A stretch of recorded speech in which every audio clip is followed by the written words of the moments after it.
first, and we're here to be transcribed and summarized. We're here for a final landmarks hearing on the Maroney House at 7624 Larendale Club Road in scenic Ruxton, Maryland. And I think we have testimony from our... We have Caitlin Merritt from Planning who will be presenting. Want to come up and present, and we'll... I know we have Councilman Young is in traffic. He's online.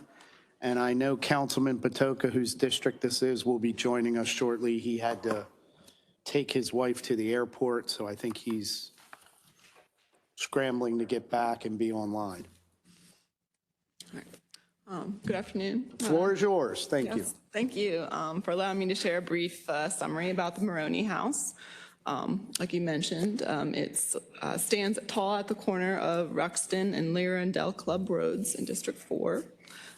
So on September 11th, 2025, the Landmarks Preservation Commission unanimously voted to add the Maroney House and its setting to the Baltimore County preliminary landmarks list. So after careful review, the commission found the property to meet 2 of the 5 designation criteria listed in our code. The first being its association with an important person locally, and the second, the house being a distinctive example of a particular architectural style. Constructed around 1889, the 2 1/2 story frame structure is a fine example of the Queen Anne style of architecture, which was popular during the latter half of the 19th century. The house was constructed for Dennis Maroney, who was the general superintendent of transportation for the B&O Railroad at the time.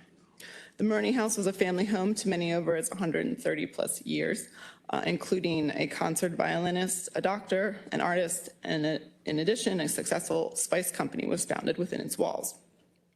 The most notable owners appear to have been Dr. Frank D. Sanger and his wife, Grace Cochran Sanger, and the Sangers occupied the house from 1906 to 1919. Dr. Sanger was a professor emeritus of rhinology and laryngology at the University of Maryland Medical School. Additionally, at the time, he was a consulting laryngologist for 8 Baltimore hospitals, and his obituary notes that he studied nose and throat conditions in Berlin and Vienna and is said to have been the first physician to institute modern methods of tuberculosis treatment in a Baltimore hospital. Grace Cochran Sanger was recognized in her time as a skilled portrait painter. In addition to painting, she also worked as a book and magazine illustrator. Grace Sanger received her training under William Merritt Chase, Hugh Breckinridge, and Howard Pyle. And she painted many prominent members of Baltimore society and exhibited her work locally. The house's current condition is fair after being vacant for many years, but despite its condition, the house maintains its material integrity and Queen Anne character-defining features. The house maintains its integrity of workmanship, materials, and design exhibited in its original wood German siding, original wood windows, the slate roofing, and porch elements. The house's overall design and its original footprint has remained relatively unchanged, except for a small 1-story addition on the side, which was constructed in the 1970s or 80s, and the side addition is sensitive to the main block of the house. Its prominent Queen Anne character-defining features are intact, such as its multi-paned wood windows, irregular footprint, multiple roof pitches, its porch details, and the siding patterns. The current visual appearance of the house is most likely very similar to what it would have been looked like at the time of its construction. And due to the retention of design, materials, and workmanship, the house has retained integrity of feeling and association. The lack of modern materials and alterations has allowed the structure to be viewed as a product of its time and its style of architecture. Thus, the property meets our criterion 2 as a significant example of the Queen Anne style of architecture. Again, it is for those reasons that the Landmarks Preservation Commission voted to add the property to the preliminary landmarks list, and thus recommending it to council to be designated as a final landmark. Thank you, and I'm here to answer any questions. Okay, thank you, Ms. Merritt. Any questions for Ms. Merritt on the property? Okay, I know we have several speakers, so we'll get to the speakers. We may have questions for you once we get through the speakers. So, Ms. Belcastro, do you want to call the speaker? Mr. Chairman, may I ask, I'm sorry, because you stepped away from the microphone. Who made the application? Okay. All right, fair enough. Thank you. Thank you, Mr. Chair. Thank you, sir. Ms. Bill Castro. Our first registered speaker is Timothy Fazenbaker.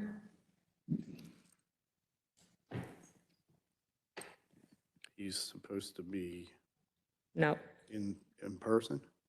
we didn't have a radio dot for that, for this sign-up sheet, so I'm just looking on both online and in person. That might have been a mistake, too. I think maybe he intended to sign up for the legislative session, so we'll hold on to that, and we'll go to the next person, who is Cassandra I'm London. not sure he's super familiar with this part of town.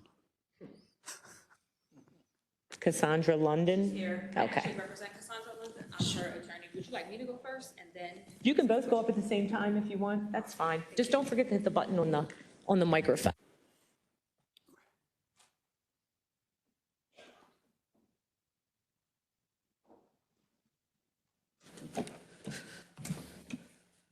Good evening, members of the council. Thank you so much. I'm Elizabeth Smith. I'm counsel for the property owner, Cassandra London, who's seated beside me. Today, we are here to oppose this Landmark Preservation Commission's recommendation and ask that the designation be denied.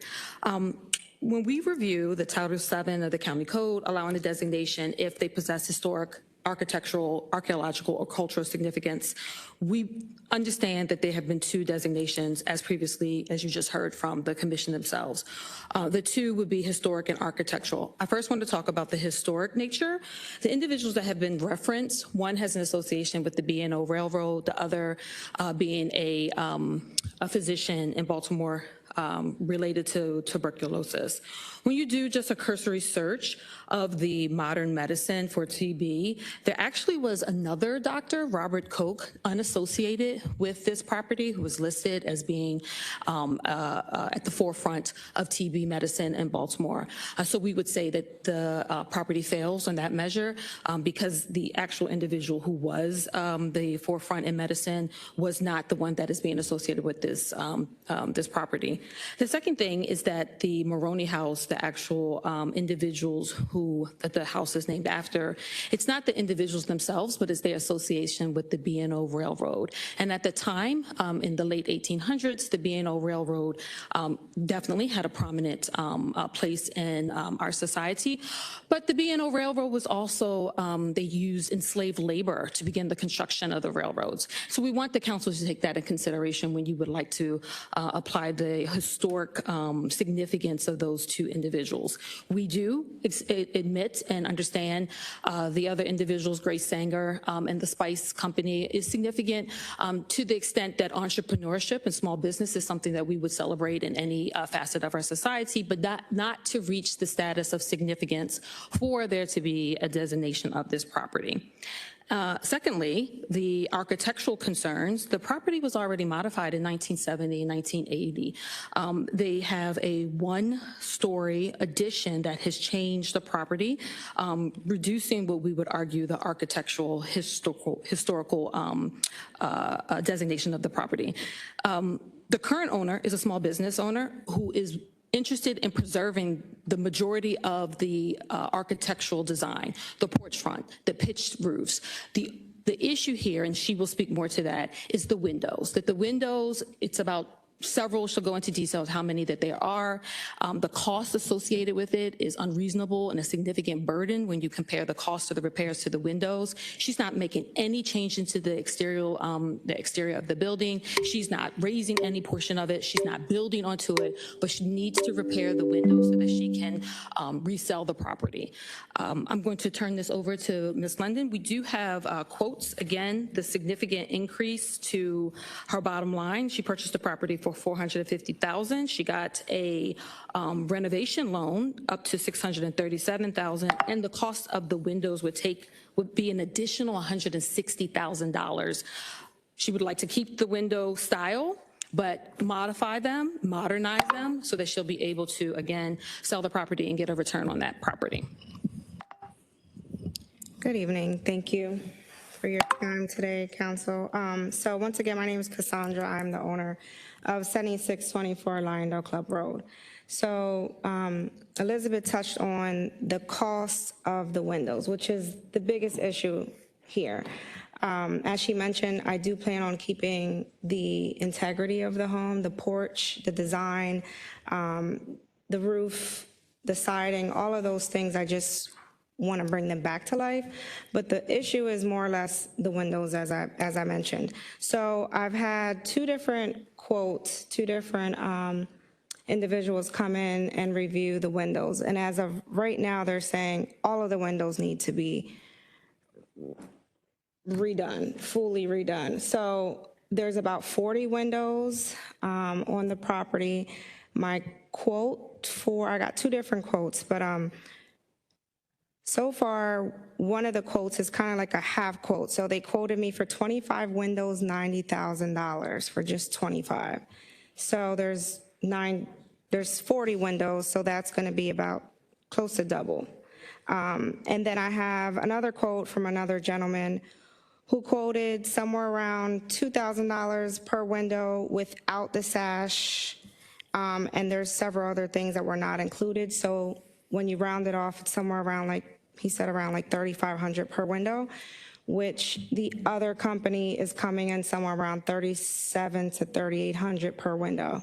When you compare that to my approved renovation costs, which in total is $300,000, I was allotted just about almost $10,000 for windows. So when you compare it to over $150,000 for a window replacement or refurbishing, it's significantly higher.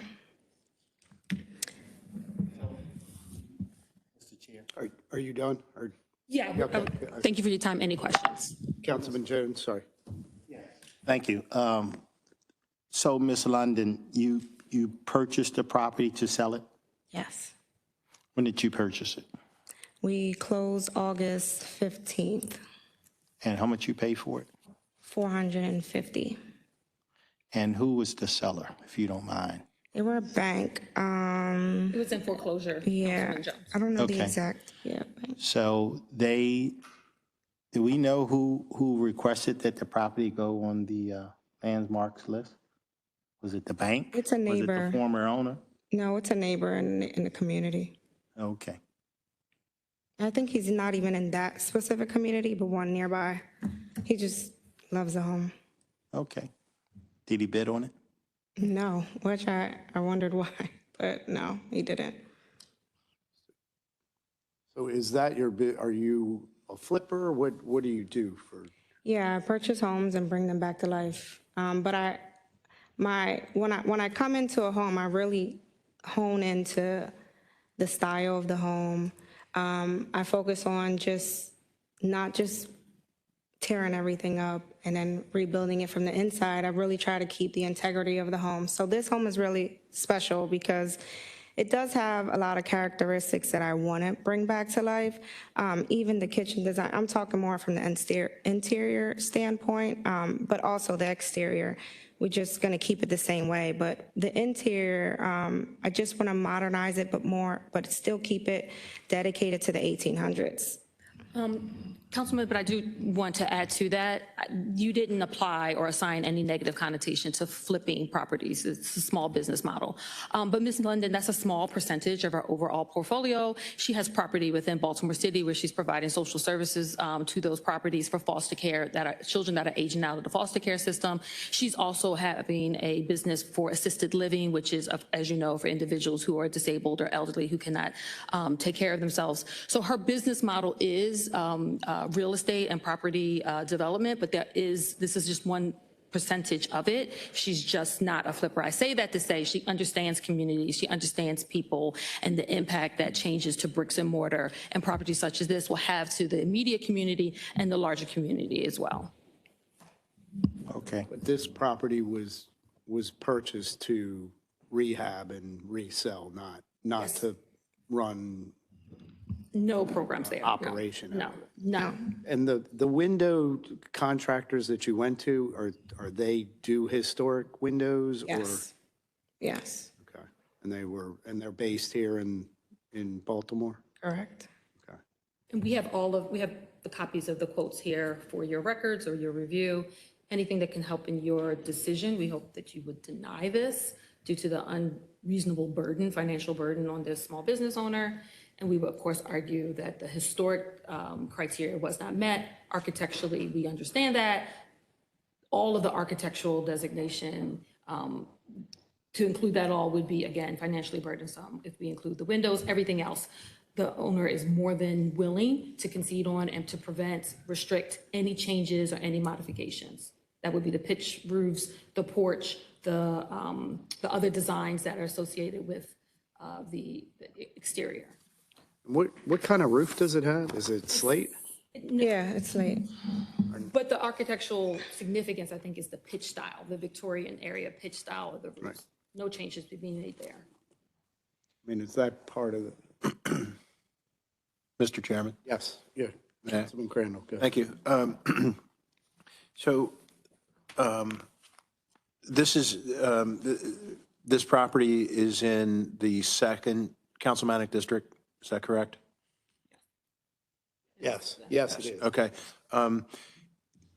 It's unfortunate that Councilman Patoka is not with us in this hearing today, because I'd be interested, have you all spoken with Councilman Patoka?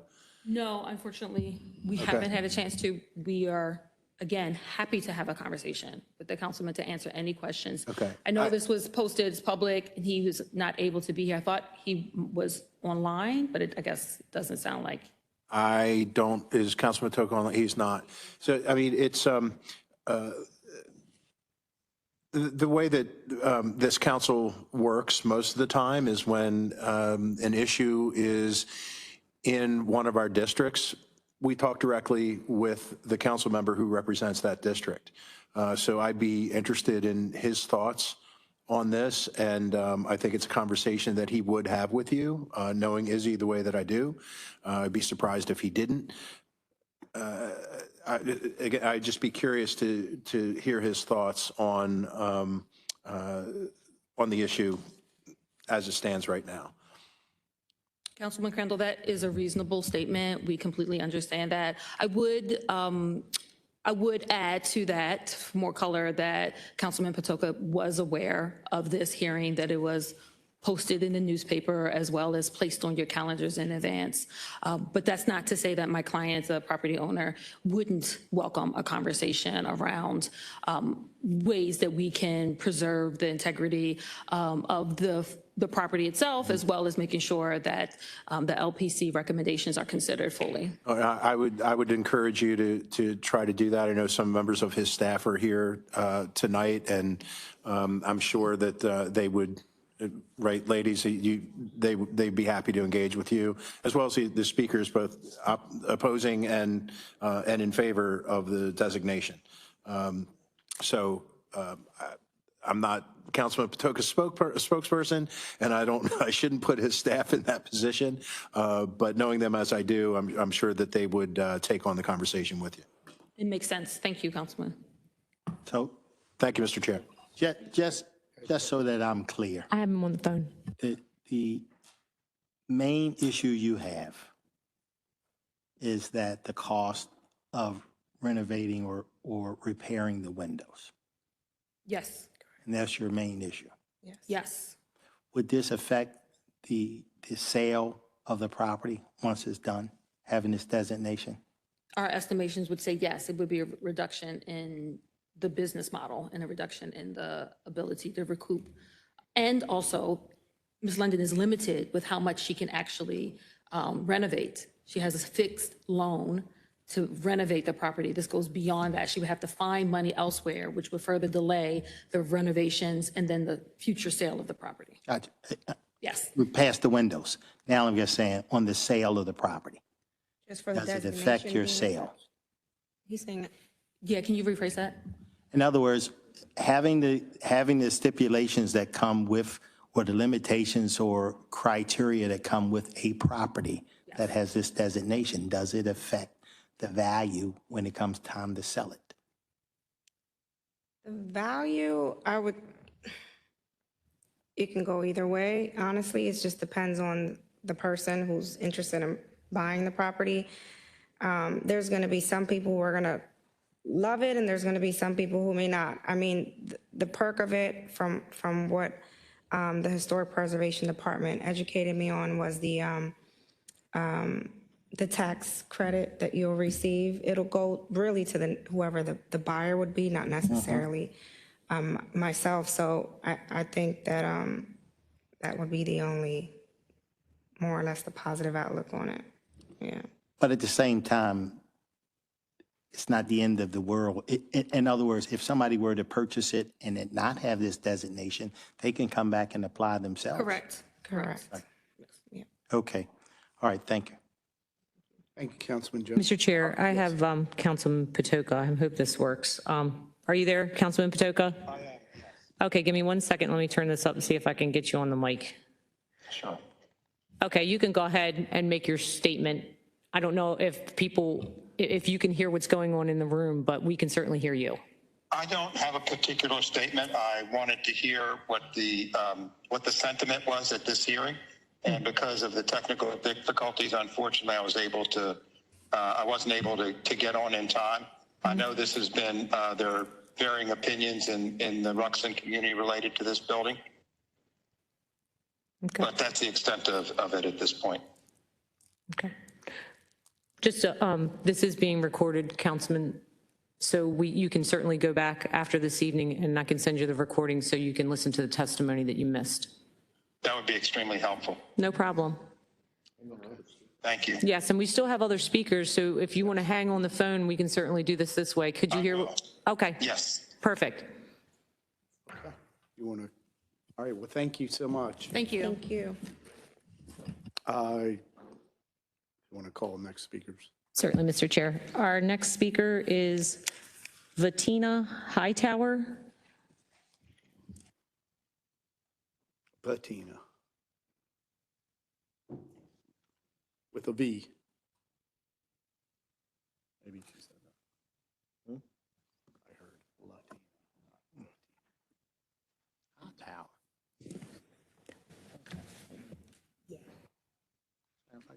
That's Wrong list. I think this person may have signed up for the wrong event as well. Yep. Renee Hamidi. Samidi's here. Oh, that's about the dog. Perfect. No, we vote on that.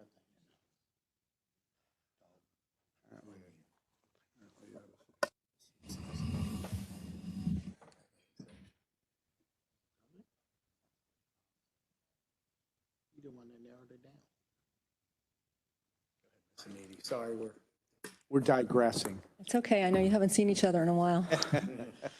Good afternoon, Chairman Ertel, members of council. Thank you for the opportunity to speak today. I live around the corner from the house on Larendale Club Road, so I am here to talk about the nomination as a neighbor. I was surprised that at the hearing, the Landmarks Preservation Commission hearing, members of the commission didn't seem concerned that the property owner didn't even know that the property had been nominated or that a hearing was scheduled until a week before she was scheduled to close on it. The property was nominated twice before by the same person, I think, who nominated this time, but both times before the nomination was pulled.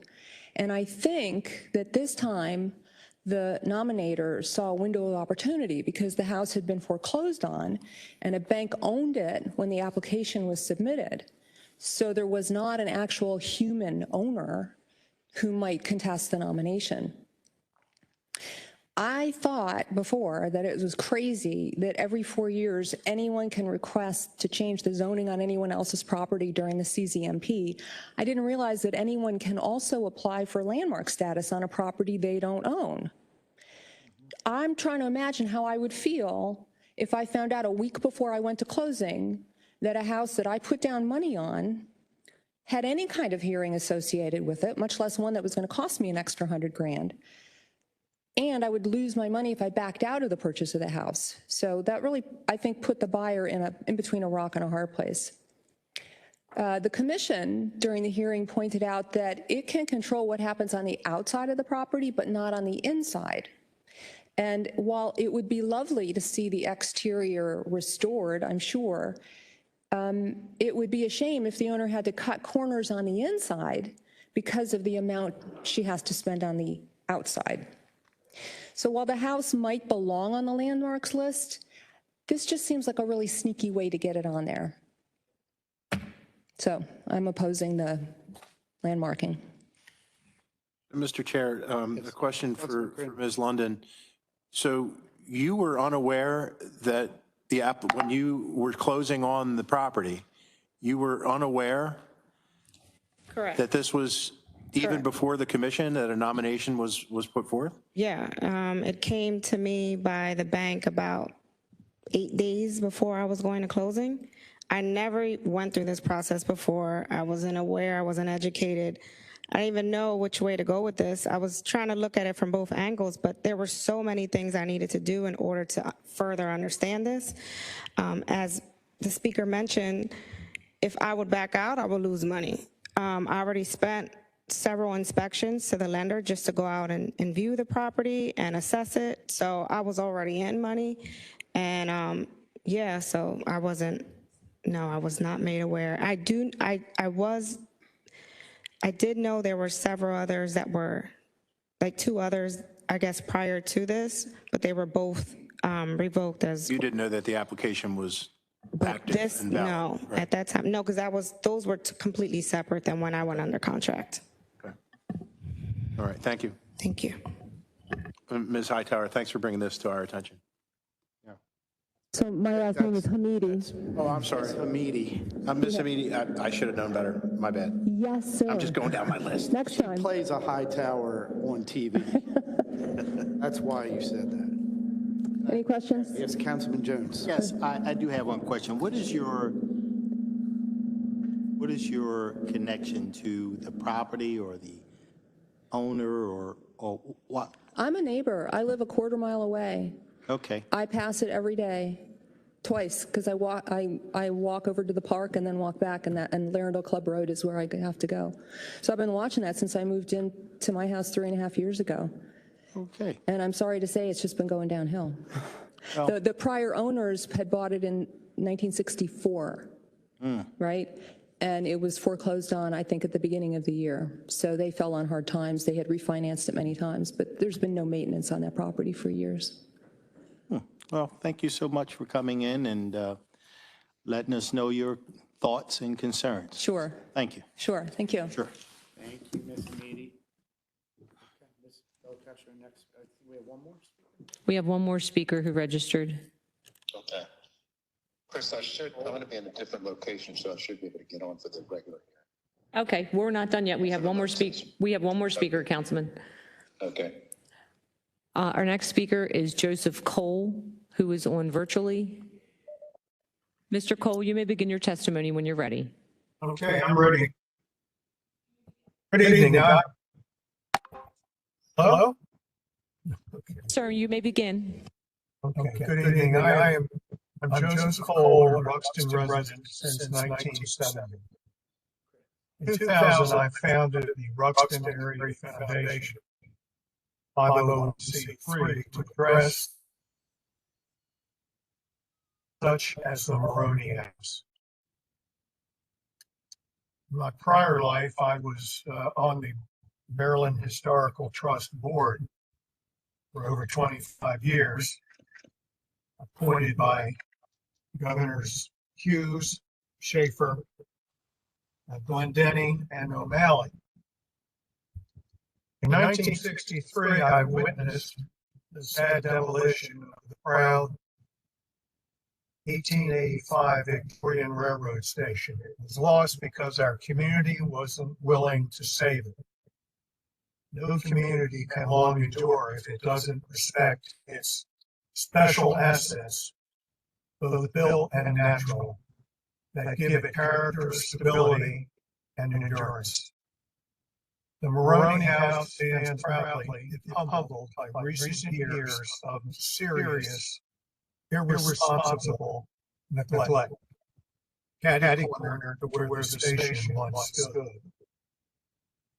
The Maroney House, a treasure of Romanian architecture popular in the late 19th century, stands at the very visible entrance to Ruxton as a historic streets asset.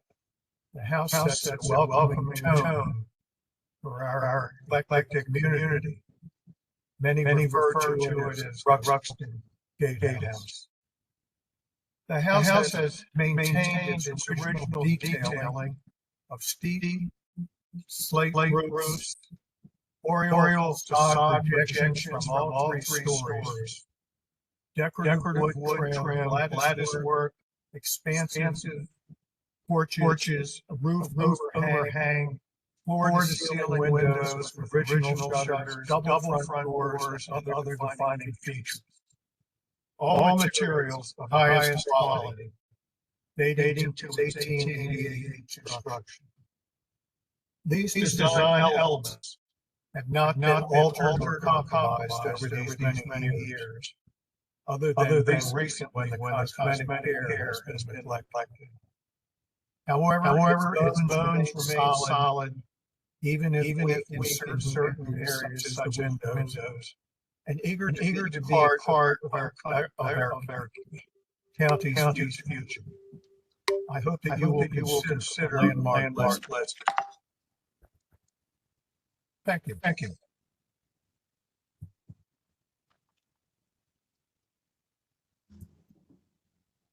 think that's it. Okay, well, all right. Do any of the other members have any questions for anyone? Okay, all right, well, I get, that concludes the hearing. We'll take this under advisement. I'm sure Councilman Patoka, Ms. London, you may want to reach out and meet with Councilman Patoka on the property. Maybe we can figure out some way to deal with it without. So we'll go from there. Okay? And Mr. Chairman, I just wanted to add that. Mr. Secretary, sorry. No, thank you. With the changes that the council made earlier this year in the process, the council, a bill will be introduced within 90 days of this hearing that will be considered by the county council. So I would encourage you to keep an eye on our website, on the council's website, for any bills that are going in, so you can keep tabs on other hearing dates. Right, and I would say too, if you're in touch with Izzy Patoka, who's the council person for Ruxton area, they'll keep you up to date on what's going on as well. But like I said, that I would have that meeting, and then hopefully we can figure something out. Okay. So if that's all, we are done until 6 o'clock to our regular legislative meeting. I can pause the recording, Councilman. It's one WebEx, and then we can get back to it if you wanted 6 o'clock. Take a break. Thank you, everyone, for coming today, and be safe going.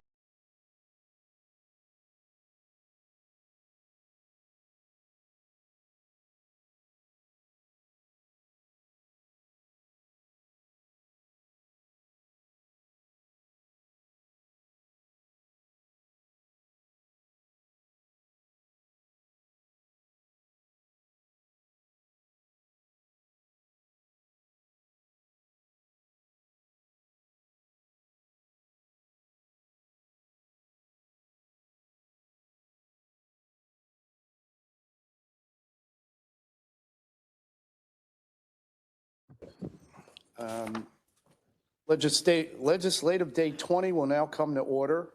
I'd ask you to please pause for a moment of silent meditation. And tonight, I think we should honor the guardsman that was killed. She was gunned down in D.C. on Thanksgiving Eve. Terrible situation. So if we can just think about her tonight.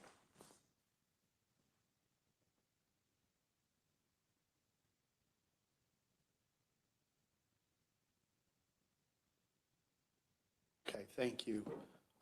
Councilman Marks, could you lead us in the Pledge of Allegiance? Pledge allegiance to the flag of the United States of America to the republic for which it stands, one nation, under God, indivisible, with liberty and justice for all.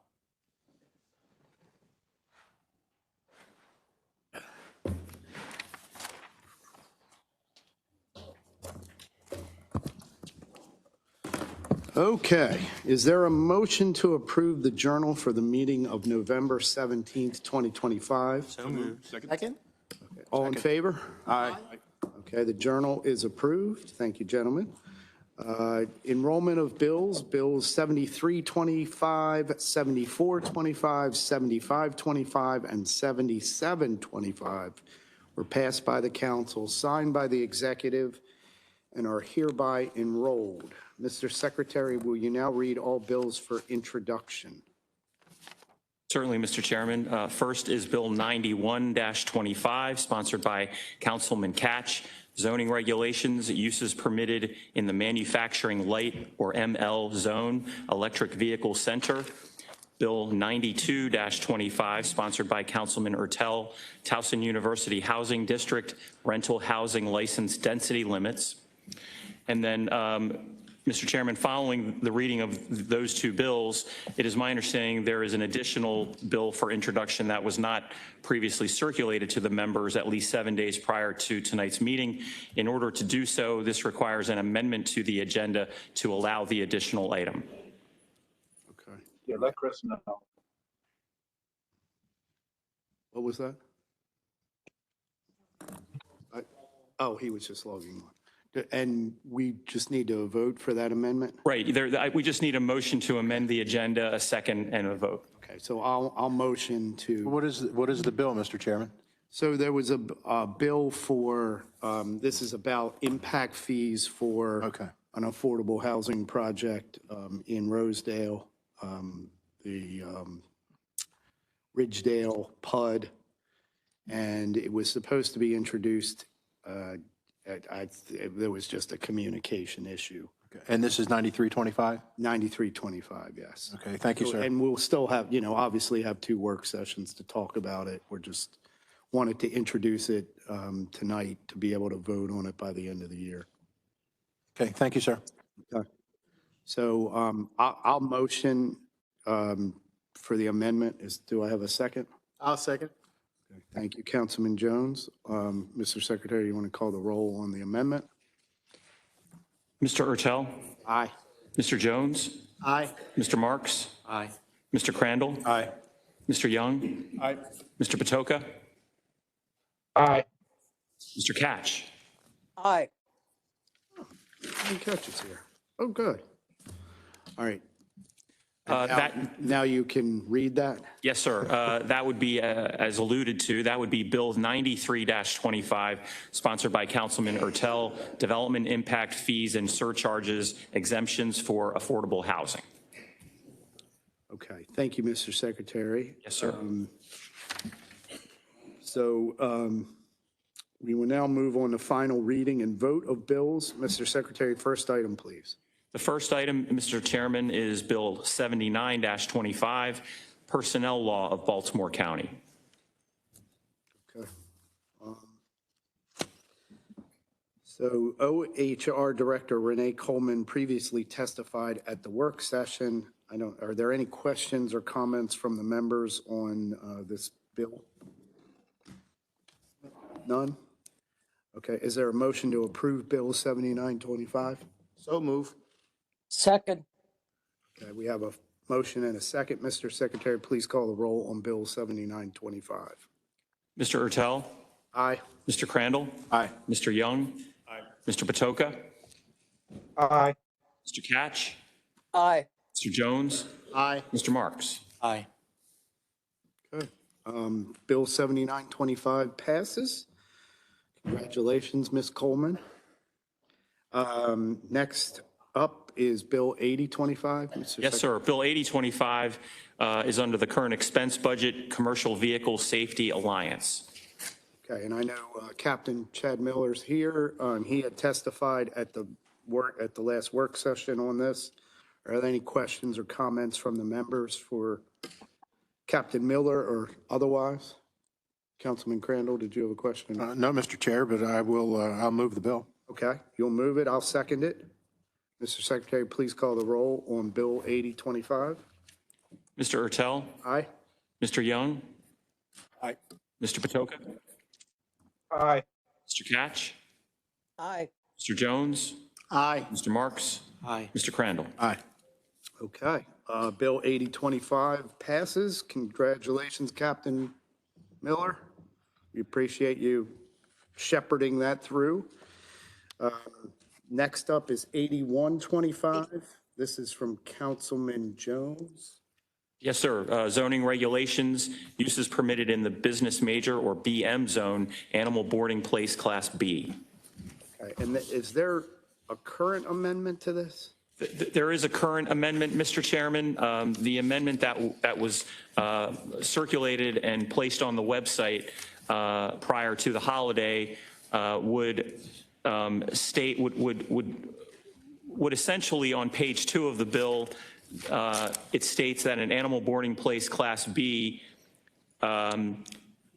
is permitted if located in a commercial revitalization district or a CCC district. The amendment presently before you from Mr. Jones would state, basically make it an and, so that it would be required that it be located in a commercial revitalization district and be zoned with a CCC district. Ricestown. Well, we didn't get to that We yet. didn't get to that. Yes, Councilman Crandall, did you want to? Go ahead, Mr. Chair. You might have anticipated my question, so. So what we've come to find out is that we would like to make it a little more specific, if you will. A little bit more narrow in scope. So for those of you who haven't been here in the past where we've had to do this, we were looking to suspend the rules to be able to offer a friendly amendment to this amendment to clarify further what. Yes.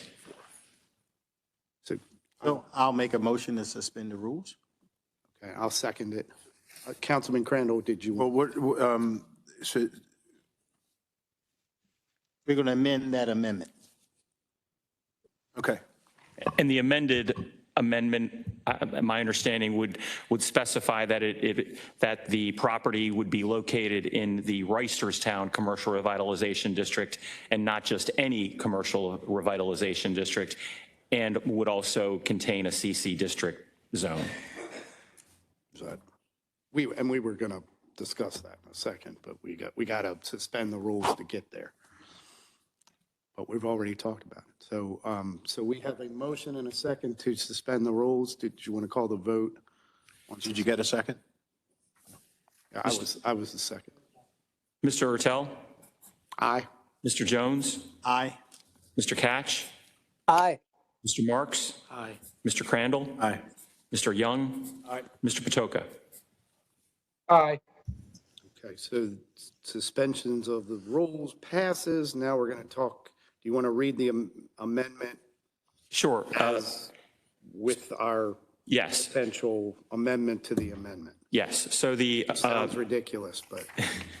So the amended amendment would, offered by Councilman Jones, would specify that an animal boarding place Class B would be permitted in the BM zone if the property is located in the Reisterstown Commercial Revitalization District and is zoned with a CC district.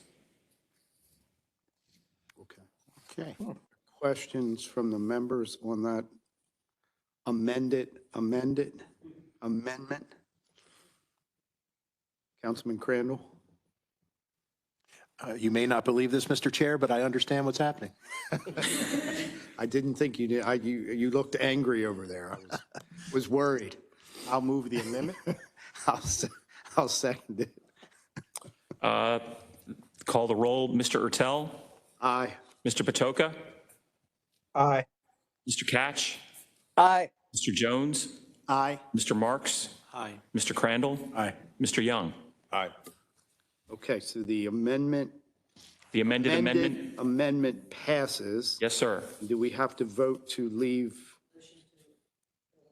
Or a motion to, You can go right into the motion for the bill as amended, we I don't have to believe. go out of the suspending the rules. No, sir. Okay.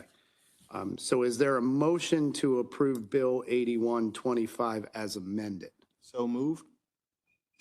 Second. Second. Okay, we have a motion and a second. Mr. Secretary, please call the roll on Bill 8125 as amended. Mr. Ertel? Aye. Mr. Jones? Aye. Mr. Marks? Aye. Mr. Crandall? Aye. Mr. Young? Aye. Mr. Patoka? Aye. Mr. Catch? Aye. Okay, Bill 8125 as amended is passed. The council will now consider all fiscal matters. Extensive testimony was taken at the council's work session on November 25th. The witnesses who testified at the work session are available to restate their testimony if needed. If a council member has any questions regarding a particular fiscal matter, that item will be discussed as a separate matter. Fiscal matter 2 was withdrawn prior to the meeting. I will now call upon the secretary to read the cover letter for fiscal matters 1 and 3 through 6. Fiscal Matter 1 is a purchase order with Mitchell and McCormick Incorporated. Fiscal Matter 3 is a contract with Safety Tank of Maryland Incorporated. Fiscal Matter 4 is 3 contracts for snow removal and de-icing services. Fiscal Matter 4 is amendment to 2 contracts, life and LTD, long-term disability insurance administration services. And Fiscal Matter 6 is an amendment to contract with Bolton Partners Incorporated. Okay, thank you, Mr. Secretary. Is there a motion to approve fiscal matters 1 and then 3 through 6? So moved. We have a second. I'll second it. And Mr. Secretary, please call the roll on fiscal matters 1 and then 3 through 6. Mr. Ertel? Aye. Mr. Young? Aye. Mr. Patoka? Aye. Mr. Catch? Aye. Mr. Jones? Aye. Mr. Marks? Aye. Mr. Crandall? Aye. Okay, fiscal matters 1 and 3 through 6 are approved. We will now consider miscellaneous business items. Mr. Secretary, first item. Before the council is Resolution 62-25. This is a resolution submitted by the administration and sponsored by council members Ertel, Catch, and Marks, seeking approval of the FY 25-26 agricultural preservation easement purchases. Okay, and I know Director Lafferty previously testified on this item at the last work session. Are there any questions or comments from the members for Director Lafferty or others? Is there a motion to approve Resolution 6225? So moved. Okay, and second? Second. Councilman Marks, a second. Mr. Secretary, please call the roll on Resolution 6225. Mr. Ertel? Aye. Mr. Catch? Aye. Mr. Jones? Aye. Mr. Marks? Aye. Mr. Crandall? Aye. Mr. Young? Aye. Mr. Patoka? Aye. Okay. Mr. Secretary, is there any further business to come before the council? There is no further business, Mr. Chairman. This is unbelievable to me. I don't know who had the over-under on this, but whew.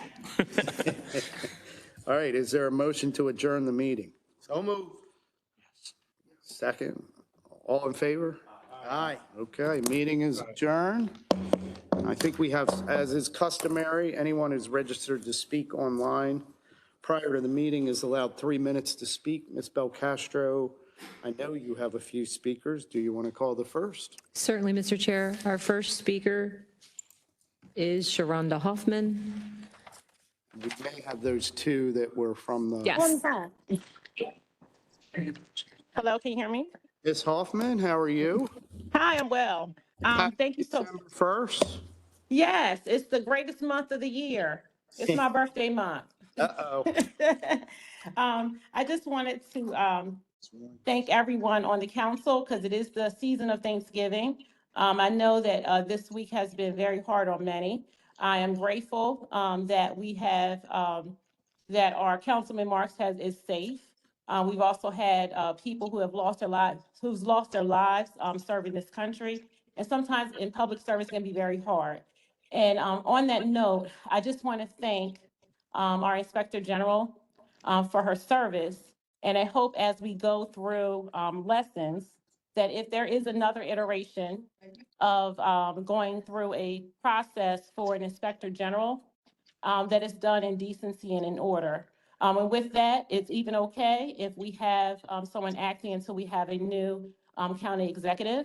But I do want to wish everyone well, and I want to thank this council for their support of mostly for the Inspector General. And hopefully moving forward, we have a better process, and then we can still have transparency and accountability in this county. And thank you very much for letting me speak. Thank you, Ms. Hoffman. Councilman Marks? And Ms. Hoffman, thank you. Very, very kind words as well.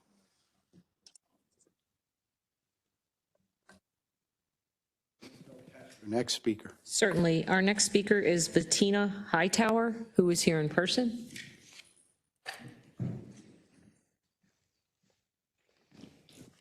Just make sure you hit the button to turn the mic on.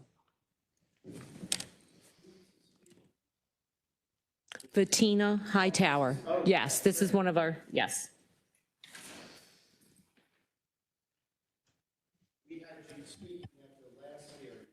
Oh. Oh, okay. Well, thank you. It's good to see you. It's good to be here. I just wanted to thank Councilman Julian Jones for all his work and his team for assisting me getting the 8125 on the books and everything. And I'm just appreciative, and that's pretty much it. I appreciate you coming, but don't forget to thank these folks. Oh, I want to thank everybody. Everybody. Yes, okay, wonderful, wonderful, wonderful. Everyone. Thank you. Good. Thank you so much for stopping in. Ms. Hightower, Thank you. we appreciate you being here. A lot of times when we pass bills, we don't necessarily get the. Sorry, Ms. Belcastro. I was going to say, sometimes we pass bills and it's nice to get feedback immediately, especially when we're able to help somebody with their business. Absolutely. It's greatly appreciated. Good. Well, we wish you well. Happy Thank you. holidays. Thanks for coming For in. being here. Thank you, and the dogs thank you too. I'm sure. It's a dog's world. Have a great night. Okay, Ms. Bilk. Our next speaker is Nathaniel Hardman, who is here in person.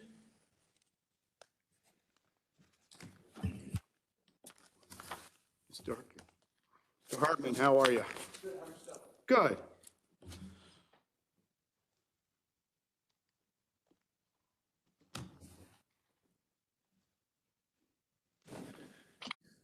Thank you for letting me join this evening. I appreciate all the work that you do on behalf of the county, and Councilman Young, it's good to see you.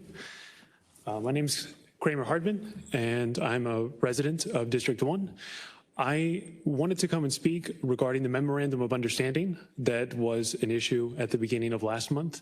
I don't know the present status. I have attempted to keep up with the latest news. So if there are corrections that are to be made based on the comments that I shared today, I'm open to that feedback. I wanted to attend tonight's meeting to voice my opposition to this memorandum. And the agreement that exists between our county and the Department of Justice and the Department of Homeland Security. I also support new legislation that is proposed by Councilmember Pateka that would apply guardrails and protect Baltimore County residents from being targeted and terrorized by ICE. Like many, I've spent months watching countless videos of U.S. residents being attacked, forcibly detained, and abducted by ICE. These illegal seizures have impacted friends and neighbors and continue to stoke distrust and fear within our communities. During the same period, we've learned of rampant abuse and extrajudicial activity by the Department of Homeland Security. Secretary Noem has been revealed to have defied court orders to halt the transportation of detainees to an El Salvadorian prison. Thousands of individuals detained have been lost in the system and have yet to be recovered. And those who have been restored to their communities and have provided public comment have reported torturous prison conditions. And to top it all off, many ICE officers have been exposed as criminals and predators with zero law enforcement credentials and radical personal agendas. In light of what we understand now, I don't believe the terms agreed to in the 2024 policy this memorandum extends from are sufficient in protecting Baltimore County residents today. I don't know how we enter into any agreement with any department or agency that demonstrates such flagrant contempt for the rule of law. I understand the terms of this memorandum aren't new. I understand the driving motivation for entering into this agreement was to protect federal funding, but the conditions of this time are drastically different than they were from last year, and the personal stakes for your constituents are dire. In this memorandum at best reads like a capitulation to a grossly incompetent and violent administration. The fact that we were added to a sanctuary jurisdiction list to begin with was because of bureaucratic incompetence by the DHS and adds further embarrassment to the whole ordeal. And I will point out that a foot in the door is still a foot in the door. I'm asking you to please pass a robust piece of legislation that engages and protects vulnerable communities within our county from overreach and federal targeting. And I'm also urging you to remember that protecting the people of this county should not come second to observing administrative conventions. Thank you. Thank you, Mr. Harmon. Mr. Chair.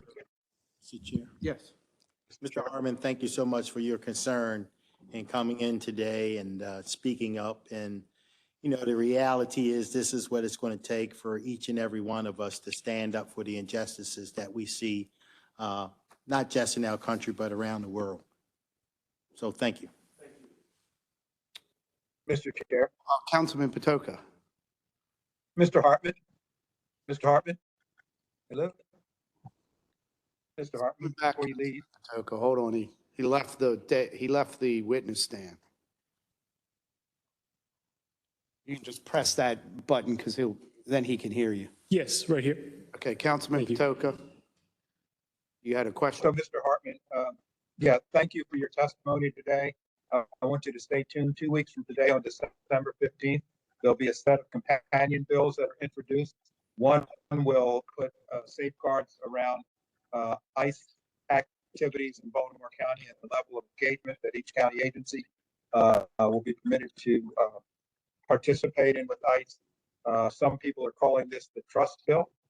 So stay tuned for the trust bill, and the companion piece will be a codification of the Office of Immigrant Affairs.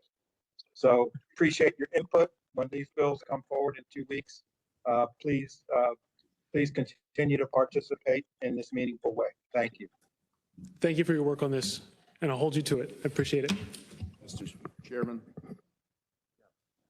Mr. Hartman, love to have a conversation with you. No, not now. I mean, just love to get together with you and talk. One about the MOU and then any potential legislation that is eventually introduced and circulated to the council. So, appreciate it. You're welcome. So, Mr. Chair. Yes. Mr. Hartman, again, I appreciate you coming. I guess I had one question, just so that I can understand your comments. Do you believe it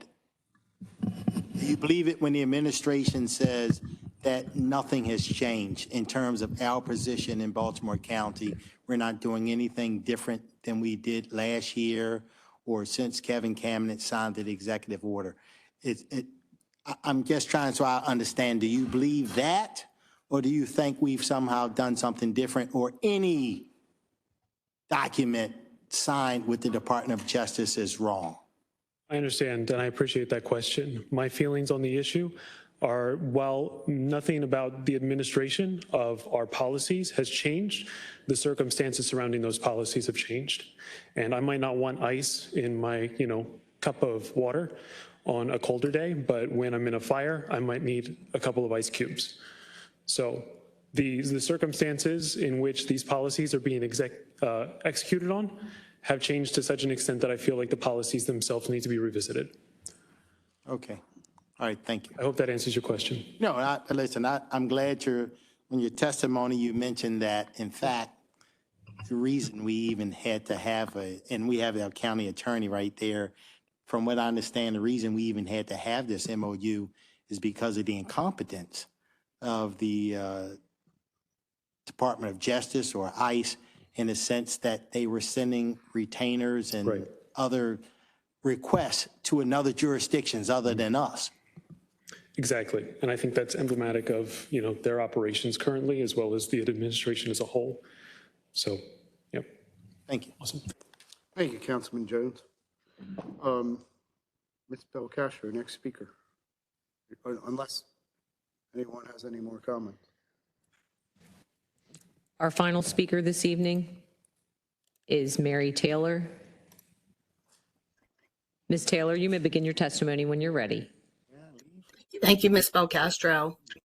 Good evening, members of the council. 15 months ago, you promised Baltimore County families a shield against school overcrowding, the Committee on Public School Capacity. Where is it? Our kids are packed into classrooms while developments pour in unchecked. This delay isn't just broken law, it's broken trust. Bill 3124 effective August 14, 2024. Now everybody say it with me slowly. August 14th, 2024. That law you passed mandates that the APFO link committee to review new development impacts, forecast overcrowding over 3 years, and issue capacity certificates for transparency and accountability is long overdue. Your responsibility to follow the law and enforce it. No formation, no meetings, no agendas, no public record exist. Meanwhile, 50 schools exceed 100% capacity, including some of the worst cases. Dundalk High is at 147, Wellwood International is at 140, Sparrows Point at 130, and Overly High School up to 133%. These aren't abstract numbers. They are overcrowded classrooms straining resources across Baltimore County, and with Southeastern high schools averaging 121%. Reactive redistricting, like the recent chaos disrupting 11 schools for just one student, wastes thousands in taxpayers' money on admin, legal reviews, community meetings, and transport planning. The administration and county council state the delay came from the transition to the current county executive, and that only 2 committee positions have been filled so far. They say the administration and council are still accepting applications and the law specifies no timeline for completion. But this is just an excuse from Mr. Lafferty, Director of Planning. We should be placing this as a top priority, not kicking the can down the road because there's no deadline specified in the law. I applied in good faith to serve on this committee, investing significant time and effort because I believe the county valued community involvement in solving overcrowding. Yet I have received zero confirmation that my application was even received, reviewed, or considered. There have been no status updates and no appointment timeline. That silence tells me that a willing, qualified community voice is being ignored at the very moment you say you want public participation. Council members, the clock is ticking on our children's future.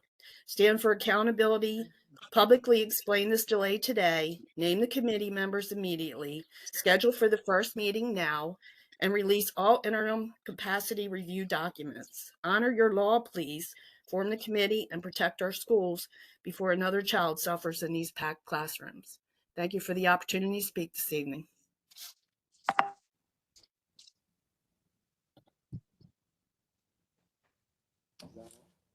I have a question. Thank you.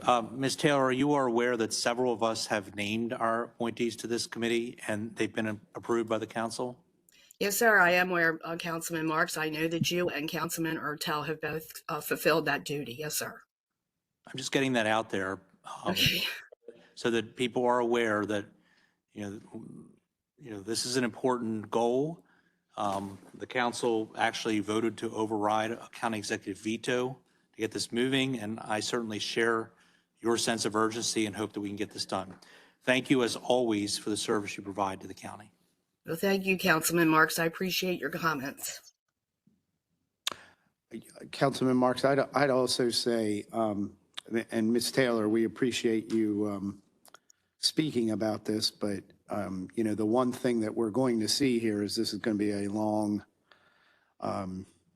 this is not going to fix the problem overnight. We know that. So we have a long way to go with this APFO committee to figure out what the future is and how we're going to solve our overcrowding issues as they pop up. And we certainly are having an issue, at least on the east side of the county right now, where we have several of the schools that are over 130% capacity. Thank you, Councilman Ertel, for that. But we've been talking about this since 2020. Our schools are seriously overcrowded. Our children are suffering and they're not getting the education they deserve. I mean, my question is, through my whole testimony, is how further are we going to kick this can down the road? Are we going to form this committee and start the conversation about overcrowding of schools, or are we just going to, I don't know, for lack of better words, ignore it for another year or another 6 months? I mean, a timeline and a time frame would really be appreciated. Understood. Councilman Marks. And to be fair, I mean, we have made some real progress on this. I mean, in the Northeast, almost all of the elementary schools are now well under capacity. The opening of Nottingham Middle School and the expansion of Pine Grove Middle School has pushed Perry Hall Middle School well into the 90s. You are absolutely correct about Overley High School. It's a conversation Councilman Ertel and I have had, but I don't think any of us should minimize there has been some real progress, and it's due to a lot of factors. It's due to a robust school construction program and with help from the state there. It's also due, I think, in the Northeast, a shift toward senior targeted housing, which has helped. It's due to downzoning in places. I mean, I think there are some real successes. You are absolutely correct. The committee needs to be up and running 100%. But I think there are some successes, and probably in many of our districts. Well, thank you for that clarification, Councilman Marks, and I agree. I've been at a couple of the groundbreakings of the new school, just recently the Delaney High School, which has a great future to it. But the schools that are suffering need our support. They need our help. We can't just keep ignoring the fact that our children, I mean, I can give you a statistic. Dundalk High School has 2,134 students. Their capacity is 1,446. That is a lot of students in one school. And one more thing, quite frankly, is the school system, when at least the one redistricting, Vincent Farm Elementary School, my understanding is they've stalled on that. So I agree with you. There's a real urgency. You've been a terrific advocate for us. I thank you for that, and hopefully we can get this moving. Thank you very much. Appreciate your time this evening. Thank you, Councilman Marks. Ms. Belcastro, any other speakers? And we didn't have. There was one other speaker that had registered for the hearing that did not attend, and I think that person meant to register for the legislative session. However, the subject matter, and I was messaged by Ms. Hoffman, that person is waiting for a later time, so they're not even on. All right. Well, with that, we are truly adjourned, and we appreciate everyone being here tonight, and be careful going home, and thank you. Happy holidays if we don't see you before the end of the year.